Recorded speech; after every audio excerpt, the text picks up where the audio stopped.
Fairfax Financial Holdings a acquis la filiale sud-africaine de Zurich Insurance. C'est l'annonce faite par l'assureur canadien ce mercredi dans un communiqué. Le montant de la transaction n'a pas été précisé mais reste soumise aux approbations réglementaires nécessaires et devrait être finalisée d'ici la fin du quatrième trimestre 2016. La transaction marque l'extension des opérations de Fairfax Financial Holdings en Afrique. Le groupe basé à Toronto avait déjà acquis en avril 2015 une participation de plus de 7% dans African Reinsurance Corporation Africa Re, le premier réassuré en Afrique en termes de chiffre d'affaires. Fondé en 1965, Zurich Insurance Company South Africa Limited opère dans la branche vie et non-vie en Afrique du Sud et au Botswana.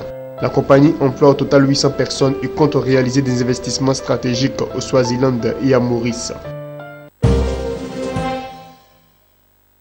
Le gouverneur de la Banque centrale du Nigeria a informé que son institution a remplacé le président du conseil d'administration, le directeur général de Skybank et tous les administrateurs non exécutifs après avoir échoué à amener cette banque à se conformer aux exigences minimales de fonds propres. Ils vont être remplacés respectivement par Tokumbo Abiru et Alhaji MK Ahmad, deux professionnels de la finance au Nigeria. La Banque centrale du Nigeria est autorisée par la réglementation en vigueur dans le pays à limoger les dirigeants des banques pour assurer la viabilité du secteur. 9 dirigeants de banques sous-capitalisés s'étaient déjà vus débarquer durant la crise financière de 2008 et 2009. Le groupe rebelle des Vengeurs du Delta a revendiqué ce jeudi une nouvelle attaque contre les infrastructures pétrolières au sud du Nigeria, plus précisément dans la région de Warri, malgré les appels à l'unité du nouveau régime. Ces attaques dans la nuit ont visé les plateformes de distribution déportées RMP 22, 23 et 24, opérées par le pétrolier américain Chevron dans le delta du Niger. Les RMP 23 et 24 avaient déjà été attaqués le 1er juin, puis reparés.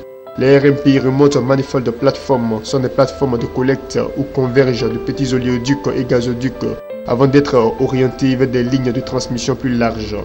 Depuis le début de l'année, les Vengeurs du Delta ont procédé à des dizaines d'attaques contre des infrastructures pétrolières, une situation qui a porté un coup aux capacités de production du Nigeria, premier producteur de pétrole d'Afrique. Les Vengeurs exigent le départ du pays des compagnies pétrolières étrangères de cette région du sud du Nigeria, une région qu'ils jugent abandonnée malgré les immenses revenus du pétrole.